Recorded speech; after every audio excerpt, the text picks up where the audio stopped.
پٹھان یا پشتون وہ قوم ہے جو پوری دنیا میں جرت اور بہادری کی مثال سمجھی جاتی ہے۔ تاریخ شاہد ہے کہ یہ نہ تو کسی بادشاہ سے ڈرتے ہیں اور نہ ہی ان پر کسی ظالم حکمراں کا خوف طاری ہوتا ہے۔ یونانی، ایرانی اور تاریخ کے کئی اقوام نے پٹھانوں کو زیر کرنے کی کوششیں کی مگر سارے ناکام رہے۔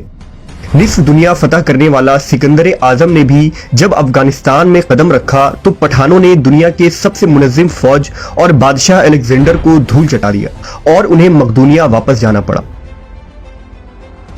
پٹھانوں کی بہادری کی مثال 19ویں صدی کی جنگیں ہیں جس میں سوویت یونین کو پٹھانوں کے آگے گھٹنے ٹیکنے پڑے۔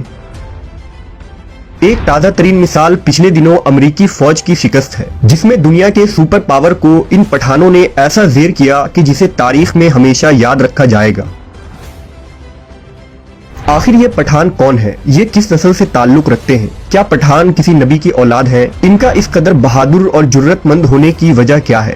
ان تمام سوالوں کے پیچھے کون سی دلچسپ تاریخ رقم ہے؟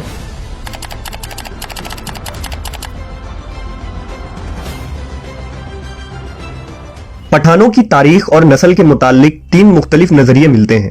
بعض کہتے ہیں کہ پٹھان آریائی نسل سے تعلق رکھتے ہیں، بعض کے نزدیک یہ قیس عبد الرشید نامی شخص کی اولاد ہیں جو حضور صلی اللہ علیہ وسلم کے ایک صحابی تھے، اور تیسرا نظریہ جو خود پٹھان تسلیم کرتے ہیں وہ یہ ہے کہ پٹھان قوم کا تعلق بنی اسرائیل کے گمشدہ قبائل سے ہے۔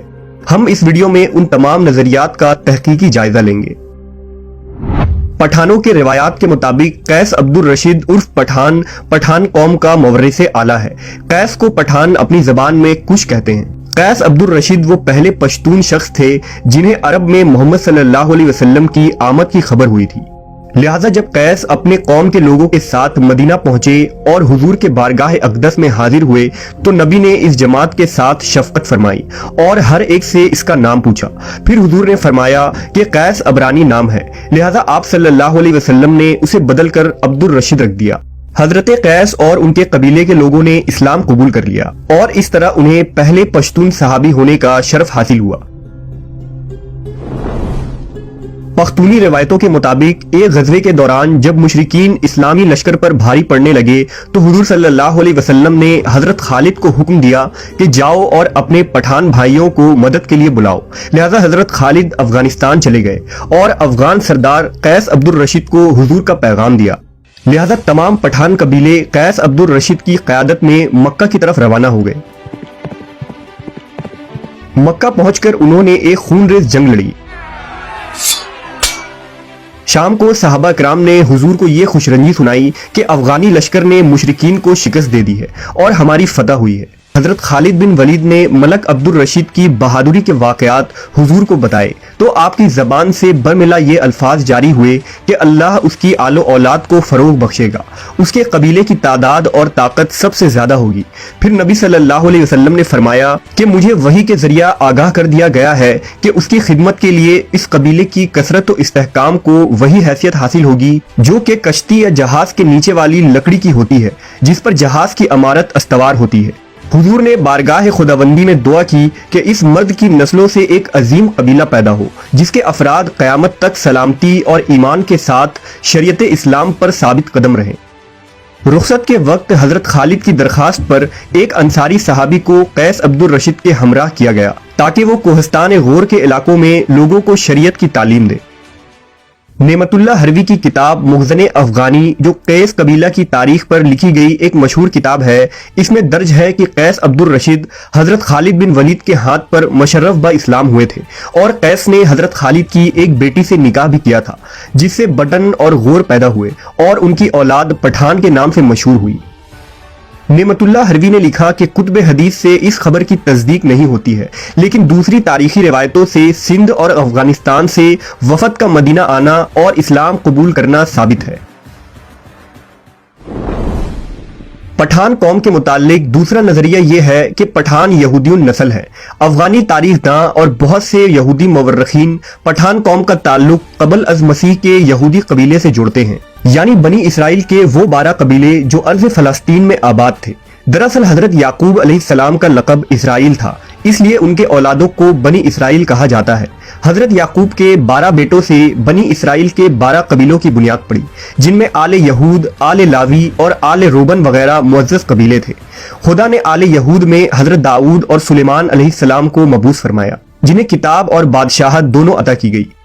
حضرت سلیمان کے زمانے تک یہ 12 قبیلے یعنی بنی اسرائیل اجتماعی طور پر ایک مضبوط اور طاقتور قوم تھی، جن کا دارالخلافہ یروشلم شہر تھا۔ لیکن حضرت سلیمان کی وفات کے بعد جب آپ کا بیٹا رہبام تخت نشین ہوا تو بنی اسرائیل کے 10 قبیلوں نے اسے بادشاہ تسلیم کرنے سے انکار کر دیا۔ اس طرح بنی اسرائیل 2 ریاستوں میں بٹ گئی۔ مشرقی فلسطین میں بنی اسرائیل کے 10 باغی قبیلے نے سلطنت اسرائیل کی بنیاد رکھی، اور مغربی فلسطین میں بنی اسرائیل کے 2 قبیلے یعنی بنی لاوی اور بنی یہودا ربہام کے ماتحت رہے، جنہیں سلطنت یہودا کہا جاتا ہے۔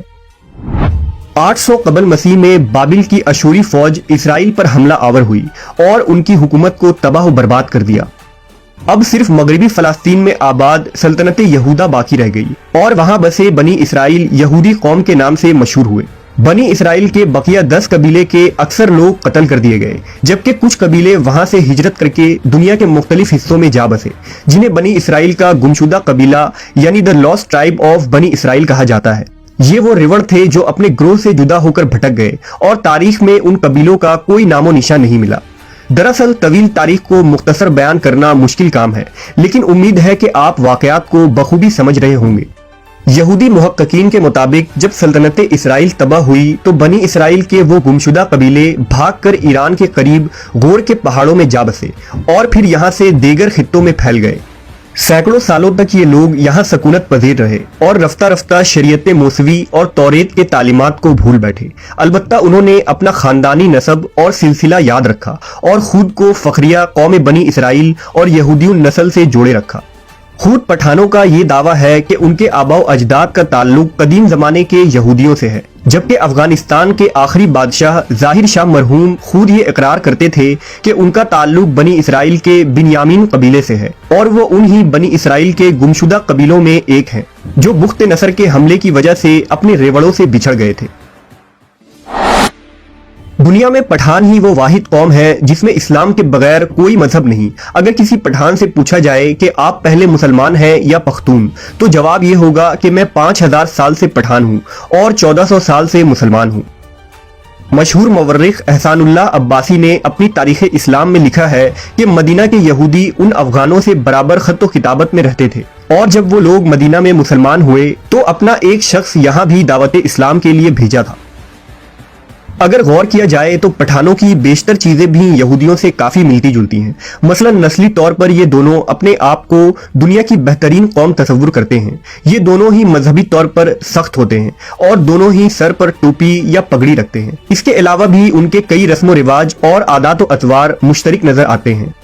پٹھانوں کے بارے میں انگریزوں اور بر صغیر کے کئی ریسرچر نے تحقیقی رپورٹ اور کتابیں لکھی ہیں۔ بر صغیر کے ایک ریسرچر نے جب ایک پشتون پٹھان کے ڈی این اے نمونوں کا خصوصاً اس کے کروموزوم کا تجزیہ کیا تو یہ مغرب میں آباد یہودیوں سے 95% میچ کر رہی تھی، جو اس نظریے کو مزید حتمی اور مضبوط بنا دیتی ہے۔ نبی صلی اللہ علیہ وسلم کی دعا ہی یہ وجہ تھی کہ پٹھانوں کا اللہ کی راہ میں لڑنے کا جذبہ آج تک باقی ہے، اور یہ قوم اللہ کی رضا اور شریعت کے لیے مر مٹنے کو تیار رہتی ہے۔ قرب قیامت میں بھی لڑی جانے والی جنگوں میں پٹھانوں کا اہم کردار ہوگا۔ حضور کی پیشن گوئیوں کے مطابق قیامت کے قریب یہی وہ لشکر ہوگا جو امام مہدی کی مدد کے لیے نکلے گا۔ حدیث کے مطابق انہی علاقوں سے علم لے کر مسلمان فوجیں نکلیں گی جن کا راستہ دنیا میں کوئی بھی نہیں روک پائے گا، یہاں تک کہ وہ اپنے جھنڈے ایلیا یعنی بیت المقدس میں جا کر نصب کر دیں گے اور امام مہدی کے ساتھ مل کر مسیح الدجال کے خلاف جنگ لڑیں گے۔ آج پٹھان خود کو یہودی النسل کہنے پر فخر کرتے ہیں، اور ہر پٹھان کا یہودی النسل سے ہونا قابل فخر بات ہے، کیونکہ وہ یہودی نسل سے تعلق رکھنے کے باوجود نبی صلی اللہ علیہ وسلم پر ایمان لے آئے۔ یہ ان کی غیرت کی بلندی اور ایمان کی عظمت کی نشان ہے کہ انہوں نے سچے نبی کی تصدیق کی، جن کا ذکر توریت و انجیل میں موجود ہے، جبکہ عرب میں آباد یہودیوں نے آخری نبی کا انکار کیا اور آپ پر ایمان نہ لائے، صرف اس بنیاد پر کیونکہ حضور کا تعلق بنی اسرائیل سے نہیں بلکہ بنی اسماعیل سے تھا، اور اس طرح وہ یہودی نسلی تعصب اور حسد و کینہ کی وجہ سے گمراہ اور خار ہوئے۔ بلا شبہ نسل، رنگ اور زبان انسان کے لیے تب ہی قابل فخر ہے